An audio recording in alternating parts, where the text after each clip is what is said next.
Thiruvananthapuram medical കോളേജിലെ urologist doctor Haris ചിറക്കലിന് ഒരു big salute സാറേ. എത്ര പറഞ്ഞാലും മതിയാകുന്നില്ല, അതുകൊണ്ടാണ് ആവർത്തിച്ച് പറയുന്നത്. എല്ലാം ശരിയാകുമെന്ന് പറഞ്ഞ് അധികാരത്തിൽ വന്നവരാണ് ഇന്ന് കേരളം ഭരിക്കുന്നത്, ആരോഗ്യവകുപ്പ് ഭരിക്കുന്നത്. ഡോക്ടർ പറഞ്ഞതിലെ നിജസ്ഥിതിയൊന്നും നമുക്ക് കൃത്യമായിട്ട് അറിയില്ലെങ്കിലും അദ്ദേഹം ഉയർത്തിവിട്ട ആ കൊടുങ്കാറ്റിന്, അല്ലെങ്കിൽ ആ ഭൂതത്തിന്, തുറന്നുവിട്ട ഭൂതത്തിന് വലിയ ശക്തിയുണ്ട്, പ്രകരശക്തിയുണ്ട് എന്നുള്ളത് അധികാരികൾ മനസ്സിലാക്കണം. ഇത് ഡോക്ടർ ഹാരിസ് പറഞ്ഞ അനുഭവമല്ല, മറ്റനുഭവങ്ങളും ഉള്ളത് കൊണ്ടാണ് അദ്ദേഹം പറഞ്ഞത് ശരിയാവാനുള്ള സാധ്യത കൂടുതൽ. വലിയ തിരക്കുള്ള ആശുപത്രികളാണ് നമ്മുടെ മെഡിക്കൽ കോളേജുകൾ. തീർച്ചയായും ഈ സർക്കാർ വന്നതിന് ശേഷം നമ്മുടെ സർക്കാർ ആശുപത്രികളുടെ മൊത്തത്തിലുള്ള ചികിത്സാ സൗകര്യങ്ങൾ കൂടിയിട്ടുണ്ട് എന്നുള്ള കാര്യത്തിൽ ഒരു സംശയവുമില്ല.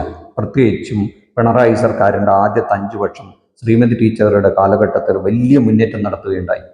അതുമൂലം തന്നെ വലിയ തോതിലുള്ള രോഗികളുടെ തിരക്കാണ് ഈ സർക്കാർ ആശുപത്രികളിൽ, എന്ന് വെച്ചാൽ പ്രൈമറി ഹോസ്പിറ്റൽ, ആ പ്രൈമറി തലം തൊട്ടിട്ടുള്ള ആശുപത്രികൾ അനുഭവപ്പെടുന്നത്.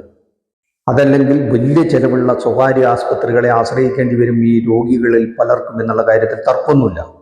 വലിയ പണച്ചെലവില്ലാതെ തന്നെ ഈ സർക്കാർ ആശുപത്രികളിൽ ചികിത്സ ലഭ്യമാകുന്നതിൻ്റെ ഫലമായിട്ടുണ്ടാകുന്ന ദുരന്തമാണ് ഇന്ന് നാം കാണുന്നത്. അത്രയ്ക്കുമേൽ തിരക്കുണ്ട് ഈ ആശുപത്രികളിൽ. ഡോക്ടർ ഹാരിസ് അത്തരമൊരു ദുരന്താനുഭവമാണ് ഈ കേരളത്തിലെ ജനങ്ങളോട് ഉറക്കെ വിളിച്ചു പറഞ്ഞത്.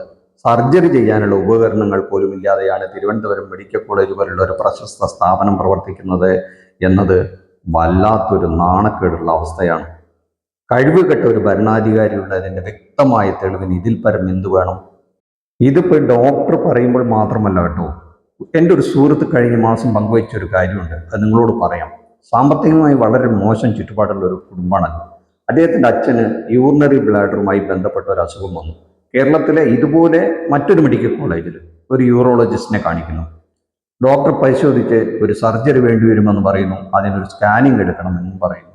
ഈ ജൂൺ മാസത്തിലാണ് നടക്കുന്നത്.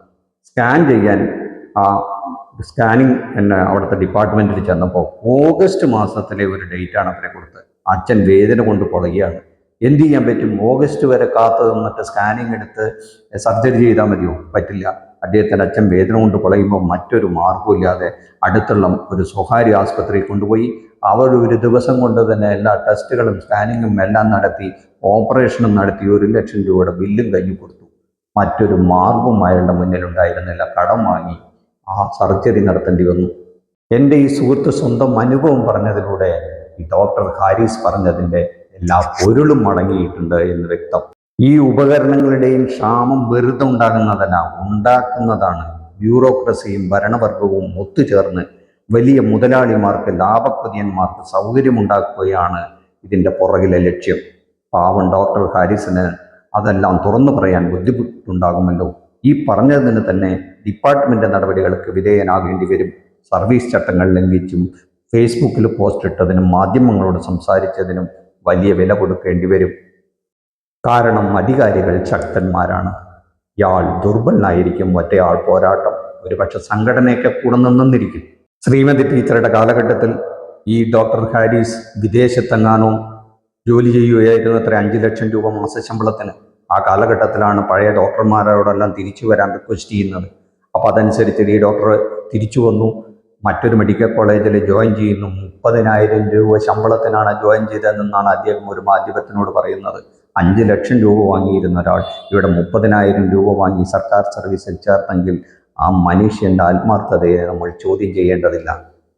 അദ്ദേഹത്തെപ്പറ്റി ഒരു രോഗികൾക്കും തന്നെ മറിച്ച് ഒരു തെറ്റായ അഭിപ്രായമുള്ളതായി ഒരു മാധ്യമവും ഇതുവരെ റിപ്പോർട്ട് ചെയ്തിട്ടില്ല. ഇനി മറ്റൊരു അനുഭവം കൂടെ പറയാട്ടോ. എൻ്റെ മറ്റൊരു സുഹൃത്ത് മാസങ്ങൾക്ക് മുമ്പ് പറഞ്ഞൊരു അനുഭവം. തിരുവനന്തപുരത്തെ ഭരണസിരാ കേന്ദ്രത്തിൽ ഒരു പ്രധാന പൊസിഷനിലിരിക്കുന്ന പാർട്ടി നിയോഗിച്ച ഒരു നേതാവ് ആരോഗ്യവകുപ്പിലെ തന്നെ ഒരു പ്രധാന വിഷയം ബന്ധപ്പെട്ട് ഒരു നിവേദനം കൊടുക്കാൻ സുഹൃത്തിന് 2-3 പേരും പാർട്ടിയുടെ തലസ്ഥാനത്തെ തീരെ ചെറുതല്ലാത്ത ഒരു നേതാവിനെയും കൊണ്ട് അദ്ദേഹത്തിൻ്റെ ക്യാബിനിലേക്ക് ചെല്ലുന്നു. ഈ അധികാരിയെ കാണാൻ വലിയൊരു ക്യാബിനിലേക്ക് കടന്നു ചെല്ലുകയാണ്. നമ്മുടെയൊക്കെ ഈ വീടിനോളം വലിപ്പമുള്ള വലിയൊരു റൂം, അതിലെല്ലാ സൗകര്യങ്ങളുണ്ട്. മഹാരാജാക്കന്മാരൊക്കെ ഇരിക്കുന്ന പോലുള്ള ഒരു മുറി. അപ്പോൾ ആ മുറിയിൽ അങ്ങനെ ഇരുന്നപ്പോൾ ഈ ആൾക്കാരങ്ങ് ചെന്നപ്പോൾ ഒരു മൊബൈലും നോക്കിയിട്ട് അദ്ദേഹം അങ്ങനെ ഇരിക്കുകയാണ്. ഒരു 5 മിനിറ്റോളം ആരാ വന്നെന്ന് പോലും മുഖത്തേക്ക് നോക്കാതെ അദ്ദേഹം ആ മൊബൈലിൽ തന്നെ ഇരുന്നു എന്നും അതിനുശേഷം ഇവർ വന്നവരെ നോക്കിയിട്ട് എന്താ കാര്യം, ഇരിക്കാൻ പോലും പറഞ്ഞില്ല എന്നാ പറയുന്നത്. അങ്ങനെ എന്താ കാര്യം എന്ന് ചോദിക്കുന്നു. അപ്പോൾ ഈ സുഹൃത്ത് ഈ നിവേദനവും കൊണ്ടുപോയ നിവേദനവും ഈ കാര്യമൊക്കെ സംസാരിക്കാൻ ഇടവിൽ തന്നെ തടഞ്ഞുകൊണ്ട്, എല്ലാം എനിക്കറിയാം, ഞാനിതിൽ വലിയ വിദഗ്ധനാണ്, ഞാനിതെല്ലാം പഠിച്ചുപിടിയിരിക്കുന്നവനാണ്, നോക്കട്ടെ, ഇതൊന്നും നടക്കാൻ പോകുന്നില്ല എന്നൊക്കെ പറഞ്ഞ് തിരിച്ചയച്ചു വന്നു. പിന്നീട് ഒന്നും നടന്നില്ലെന്നുമാണ് ഈ അടുത്ത കാലത്തും കൂടെ ആ സുഹൃത്ത് എന്നോട് പറഞ്ഞത്. അത്ര ധിക്കാര മനോഭാവത്തോടു കൂടി ആ സുഖശീതളമയിൽ അങ്ങനെ കഴിഞ്ഞ് ഇവരോട് സംസാരിച്ചു എന്നാണ് ആ സുഹൃത്ത് പറഞ്ഞത്. കൂടെ ഉണ്ടായിരുന്നത് ആ നേതാവിൻ്റെ തന്നെ ഒരു അനുയായിയായ ഒരു നേതാവ് കൂടെ ഉണ്ട അവസരത്തിലാണ് ഈ സംഭവം നടക്കുന്നത്. ദീർഘകാലം ഇങ്ങനെ ഭരിച്ച് സുഖശീതളമയിലാണ്ട് കഴിയുമ്പോൾ ഇവർക്കൊരു മത്ത് പിടിക്കും. ആ ഭരണത്തിൻ്റെ ഒരു മത്തുണ്ടല്ലോ, ആ കോടീശ്വരന്മാരുടെ നോട്ടുകെട്ടുകളുടെ മാസ്മരികതയിൽ ഇവർ അങ്ങനെ അഭിരമിക്കുകയാണ്.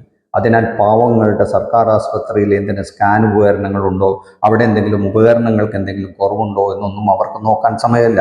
അവരൊക്കെ പോയി തൊലയട്ടെ എന്നാവും അവരുടെ മനോഭാവം. ഇവർക്കൊരു ജലദോഷം വന്നാൽ ആ സർക്കാർ ചെലവിൽ നേരെ അമേരിക്കയിലേക്ക് പറക്കാം. അതിന് ഭരണപക്ഷവും ഇല്ല പ്രതിപക്ഷവും ഇല്ല കേട്ടോ. കഷ്ടം എന്നാൽ അത് എന്ത് പറയാനാണ്. ഒരു കാര്യം ഇവർ ഓർക്കുന്നു നന്നായിരിക്കും, ഡോക്ടർ ഹാരിസിനെ അവർക്ക് തോൽപ്പിക്കാനാവില്ല. എന്തുകൊണ്ടെന്നാൽ അദ്ദേഹം യൂറോളജി വിദഗ്ധനാണ്. ജീവിക്കാൻ നിങ്ങളുടെ കാല് പിടിക്കേണ്ട ആവശ്യം വരില്ല. പക്ഷെ നിങ്ങൾക്കൊരു പക്ഷെ ഭാവിയിൽ അദ്ദേഹത്തിൻ്റെ കാല് പിടിക്കേണ്ടി വരും. ഡോക്ടർ ഹാരിസിനെ എത്ര അഭിനന്ദിച്ചാലും മതി വരില്ല. അദ്ദേഹത്തിന് 100 അഭിവാദ്യങ്ങൾ ഈ തുറന്നു പറച്ചിലിന്, ഈ ധൈര്യം കാണിച്ചതിന് ഈ അധികാരികളോട്. ഇനി പറയാനുള്ളത് ഈ അധികാരികളോടാണ്. ഇനിയും സമയം വൈകിയിട്ടില്ല. അടുത്തൊരു തെരഞ്ഞെടുപ്പ് വരും. അതിന് 10 മാസങ്ങൾ കൂടിയേ ഉള്ളൂ.